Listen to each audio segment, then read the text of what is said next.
Welcome ladies and gentlemen to the 31st installment of my Yu-Gi-Oh! Duel Links Best Deck series. Today I'm going to be showing you an Ancient Gear deck.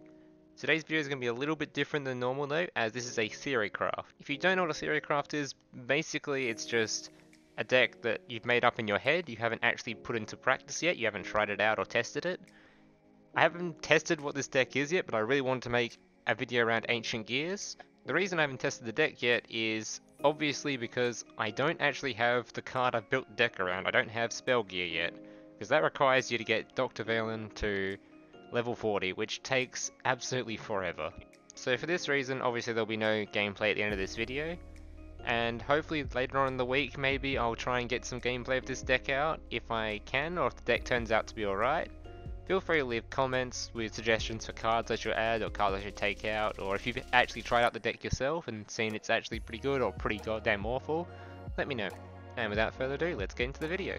Alright, so the best character for this deck is Dr. Valian Crowler, with the skill Middle-Age Mex. This skill allows you to begin the duel with a continuous spell Ancient Gear Castle activated. And what Ancient Gear Castle does is, all Ancient Gear monsters gain 300 attack. Each time a monster is normal summoned or set, place one counter on this card. This includes if your opponent normal summon or set something. If you tribute summon an Ancient Gear monster face up, you can tribute this card instead if the number of its counters is equal to or greater than the number of required tributes. So this card is kind of what most normal Ancient Gear decks are built around. They're basically built around this card because all you need is to have one normal summon and then you can use this card as a tribute, so you don't need to worry about any of the tribute summons that Ancient Gears normally take. But for this deck specifically, the only tributing monster you can use for this card is Ancient Gear Golem. Which brings me to my next kind of thing, which is, since this is a Theorycraft, I'm not sure whether or not this is the actual best skill, because the reason I think this is the best skill is because if Spell Gear works with this card, like this card counts as you controlling an Ancient Gear card, then this is the best skill, because you can just use one of these cards as a tribute, which I'll talk about later on when I go through Spell Gear, but basically it requires 3 Ancient Gear cards to be in your control. So if this card counts for that, then this was the best skill. If it doesn't, then it's probably better trying to run maybe Teo with the skill that allows you to have an extra card in your hand. Obviously it still kind of works well for this deck, as it does give you Ancient Gears as 300 attack buff, and it does help you get your golems out, but I'm not sure whether or not this is the best skill or not. Right, now I'll go through the deck list. This deck contains 2 Ancient Gear Golems, 3 Ancient Gear Knight, 2 Crystal Seer, 3 Ancient Gear, 1 Ancient Gear Castle, 3 Enemy Controller, 1 Spell Gear, 3 Ancient Drill, and 2 Mirror Wall. So first thing you'll probably notice is, just like I said before, there's no Ancient Gear Beast, there's no level 5, level 6 Ancient Gear monsters to tribute summon, simply because I didn't want this deck to be like the other Ancient Gear monsters. I didn't want it to be just a basic beta deck where you just play your high level monsters and just ignore your opponent's spells and traps.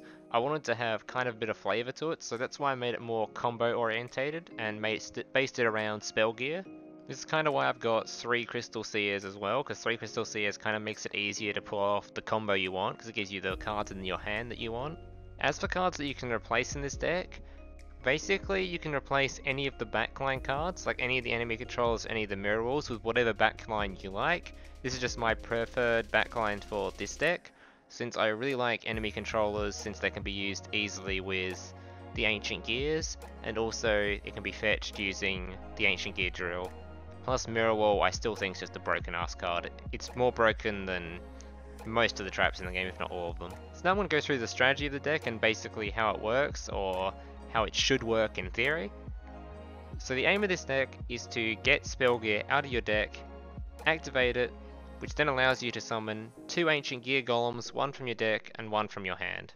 How this deck will achieve that is by summoning an Ancient Gear Knight, then summoning an Ancient Gear using its special summon effect, which will then allow you to have an Ancient Gear Knight, an Ancient Gear, and an Ancient Gear Castle on the board thanks to your ability.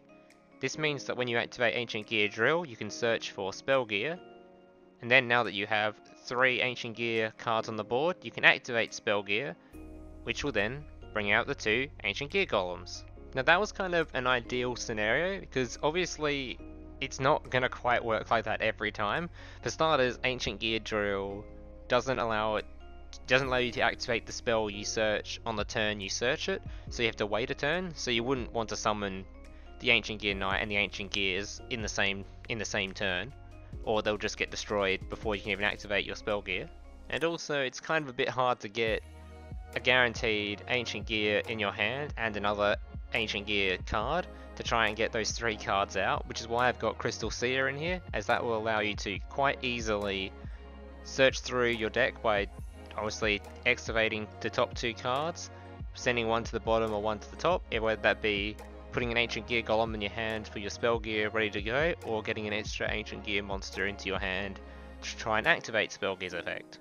It can even allow you to send an Ancient Gear Golem back into your deck to make sure you have one for spell gear again. The reason this deck runs so much backline with the 3 enemy controls and the 2 mirror walls is to make sure you can keep your original Ancient Gear monster alive, the one that you summon to activate Ancient Gear Drill. Because once you've activated Ancient Gear Drill and searched for spell gear, you'll then find that spell gear has to take 1 turn to be used due to Ancient Gear Drill's effect, so you'll need to keep your original Ancient Gear monster alive so you have the 3 cards required for spell gear. Obviously the backline cards can also be used to protect your Ancient Gear Golems once you've got them out. You can also, with the enemy controller mostly, you can use your Ancient Gear as a tribute to take control of your opponent's cards, so it has kind of some added synergy there. Most of this deck's strength comes from Ancient Gear Golem's effect, which means it can pretty much ignore your opponent's backline cards, because when it attacks, your opponent isn't able to activate any of his traps or spells until after the damage step, so it's pretty much safe to just swing at your opponent whenever it likes. This can also be said the same for Ancient Gear Knight, for if you keep Ancient Gear Knight alive, you can then resummon it because it's a Gemini, and this will allow it to have the exact same effect, where if it swings, your opponent cannot activate any spells or traps until the end of the damage step. So that's what I hope will make this deck strong and maybe a little bit viable. It may not be a top tier deck, but I think this should be fairly playable at least. Well guys, that's pretty much it for this video. Let me know if I made any mistakes with this Theorycraft, like if the deck doesn't actually work the way I think it does. If you've got any suggestions, leave them in the comments or questions. Thank you guys for watching, like, subscribe, all that kind of stuff, and I hope to see you in the next one. Oh, and just one last thing, like I said at the start, if this deck does turn out to be alright and I played a bit, I'll probably release some gameplay for you guys to watch later on in the week.